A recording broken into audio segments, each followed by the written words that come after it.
Hola, ¿cómo están? Aquí estamos ya poco a poco bastante mejor. Hoy domingo ha sido un día feliz. Estoy muy orgulloso de las mujeres que gobiernan esta casa, que gobiernan mi vida. Silvia, mi esposa que está aquí detrás de cámaras, dio una exhibición de karate, de artes marciales, en una feria aquí en la isla. Y lo hizo, como siempre, supremamente bien. Y nuestra hija Zoe dio un espectáculo de baile y regresó contentísima y nos dijo que ella siente que su futuro está en el escenario, en el espectáculo, desplegando sus talentos artísticos, histriónicos, para felicidad de la gente. Se imaginan mi orgullo, ¿no? Bueno, vamos a lo nuestro. He recogido algunas noticias más o menos buenas. La primera de ellas es que María Corina Machado, jefa de la oposición democrática venezolana, no se rinde y está completamente segura, y su convicción es contagiosa, ¿verdad?, de que González Urrutia se va a juramentar como presidente el 10 de enero. O sea, en un mes y pocos días. No falta ya nada. Me pregunto qué estará tramando don Edmundo, ¿no? ¿Qué estará planeando? ¿Si hará o no hará la gira por Latinoamérica antes del 10 de enero? ¿Si en efecto llegará a Caracas en la víspera? Y en ese caso, ¿cómo llegará y con quién llegará? Todo esto está por verse, ¿no? Y va a ser una historia fascinante. Y yo sigo creyendo que Maduro está a punto de caer. En cualquier momento puede caer, como ha caído el dictador sirio Bashar al-Assad, que llevaba 24 años gobernando a puño de hierro, matando, gaseando, torturando a todo quien se opusiera a su gobierno en Siria. Pero en realidad es una dinastía, una dictadura familiar que llevaba fácilmente medio siglo, ¿no? Porque antes de Bashar, el dictador de Siria era su padre que murió en el poder. Así como ha caído el dictador de Siria, bien puede caer también el dictador de Venezuela. Y en 2 o 3 días eso puede ocurrir, siempre y cuando quienes ahora mismo detentan el poder de las armas en Venezuela decidan que Maduro se tiene que ir. Y eso puede ocurrir, ¿verdad? Puede ocurrir a despecho de los generalotes mafiosos, ladrones, comprados por Maduro. Ya sabemos quiénes son, cuántos son, ¿no? Pero no todos los altos mandos militares están hincados de rodillas ante el dictador, no todos. Yo creo que hay esperanzas en que todavía hay reservas de dignidad, de patriotismo, de heroísmo entre los militares venezolanos. Pero ya digo, la resistencia de María Corina es heroica y gracias a ella hoy han liberado a Mariana González. Cuánto me alegro, celebro esa noticia. Una jovencita todavía menor de edad, de 17 años, que había sido muy injustamente detenida después del megafraude de julio 28 y que ya no tenía fuerzas para resistir en prisión y que se preguntaba comprensiblemente si la vida confinada en un calabozo tenía sentido. Por suerte la han liberado. Quiero dedicar unas palabras muy sentidas, muy afectuosas a Andrés Villavicencio. Andrés está en Madrid. Andrés es venezolano. Tiene 31 años. Es un héroe más entre los venezolanos. Un héroe discreto, un héroe casi anónimo, un héroe sin ínfulas ni aspavientos. Andrés estudió abogacía, leyes en su país de origen, Venezuela, trabajaba en marketing y en julio 28, día de las elecciones, fue un testigo de la oposición en una mesa de votación en el estado Falcón.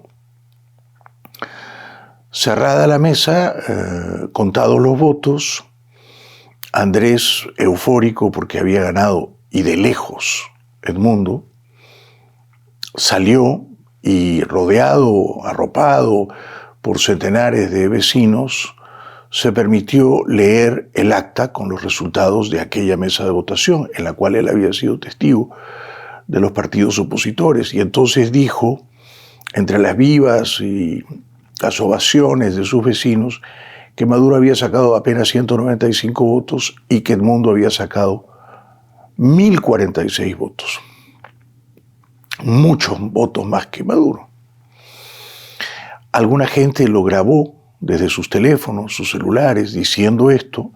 Él estaba diciendo puramente la verdad, no hizo ninguna trampa, no exageró, no adulteró las cifras, pero el video se volvió viral, y al volverse viral, Andrés Villavicencio, un jovencito que solo había sido un testigo más, uno entre millares, del triunfo de don Edmundo, se convirtió en un perseguido por los matones de la dictadura. Entonces desfilaban por la puerta de su casa autos de la policía, carros de los sicarios y de los esbirros que deseaban detenerlo, arrestarlo, meterlo en el helicoide y torturarlo.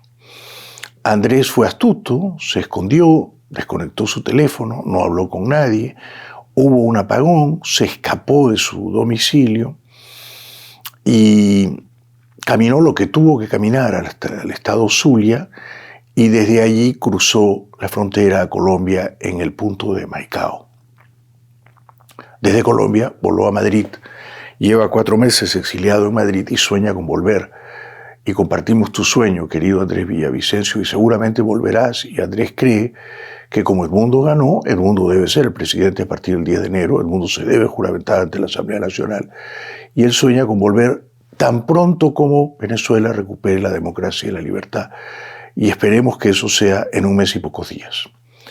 Pero él, como tantos y tantos venezolanos, han tenido que irse al exilio para no terminar en un calabozo o para no renunciar a la dignidad, para preservar la libertad y para tener todavía un mínimo precario optimismo y un cierto sentido de propósito en la vida y de futuro esperanzador, ¿verdad?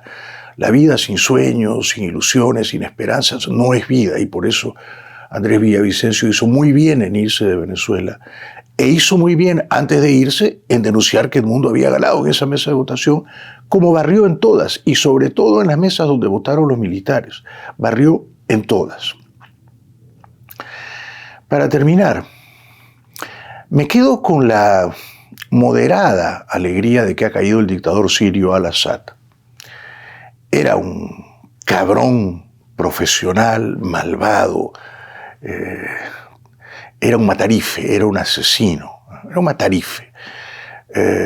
Había, ya digo, asesinado y gaseado a miles de sirios que se oponían a su dictadura histórica, una dictadura que comenzó en los 70, o sea, hace medio siglo, con su padre, y que prosiguió con él. Él estudió medicina y luego se convirtió en torturador, en dictador y en torturador, y no tenía escrúpulos, no tenía compasión en gasear pueblos enteros de sirios que se oponían a su cruel, sanguinaria dictadura. Ha caído. ¿Por qué ha caído? Bueno, ha caído primero porque era impopular, porque los sirios lo detestaban, como los venezolanos detestan muy mayoritaria, abrumadoramente a Maduro. Pero no bastaba con eso, ¿no? Al-Assad estaba en el poder porque Rusia lo protegía y porque Irán lo protegía. Y cuando se desató la guerra civil en Siria hace más de una década, él consiguió mantenerse en el poder porque Putin, el dictador ruso, le mandó a sus mejores aviones para bombardear a los rebeldes sirios. O sea que Al-Assad estaba en el poder no gracias a su propia resistencia militar, sino a las fuerzas militares terroristas de Rusia y de Irán. Pero ahora Rusia está enfocada en la guerra en Ucrania.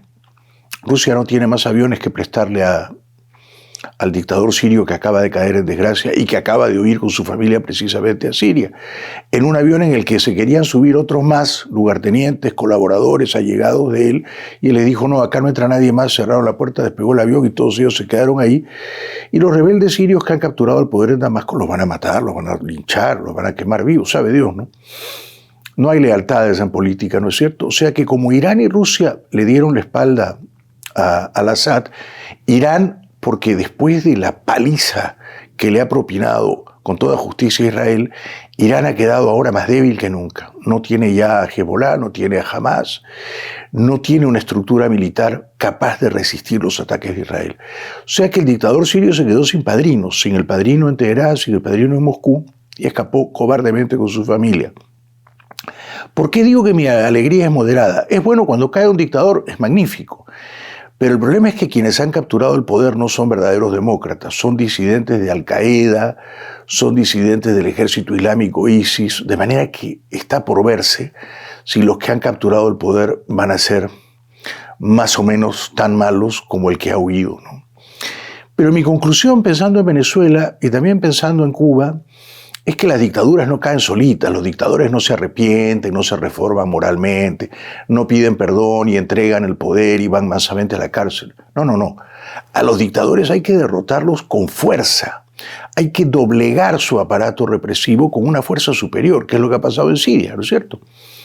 O sea, Al-Assad perdió la fuerza rusa, perdió la fuerza iraní, sus soldados no querían dar la vida para defenderlo, ni siquiera salieron a resistir cuando avanzaban por Alepo y por Homs y luego llegando a Damasco los rebeldes, y entonces ha caído. Por eso es que yo siempre he creído que Maduro caerá cuando surja una fuerza activa, rebelde, militar, policial, extranjera, que lo obligue a escapar. Él no va a escapar si no surge esa fuerza, pero en Siria emergió la fuerza de los rebeldes y fueron tomando una ciudad y luego otra y acercándose a Damasco, y hoy domingo escapó con su familia, aterrizó en Moscú y pidió ahí refugio el sanguinario Matarife, hijo de un dictador cruel, pero él resultó aún peor, Bashar al-Assad. Todo esto es muy fácil decirlo desde Miami, ¿no? O sea, hay que organizar, articular una fuerza contra Maduro. Es más difícil que eso ocurra en Venezuela. Pero siendo difícil, no es imposible, no pierdo la fe. Y yo sí creo que en vísperas del día de enero o el día mismo puede surgir un alzamiento, una rebeldía, una insurrección entre los militares venezolanos en nombre de la libertad, de la democracia, de los derechos humanos, que son valores que Venezuela merece reconquistar. Seguimos.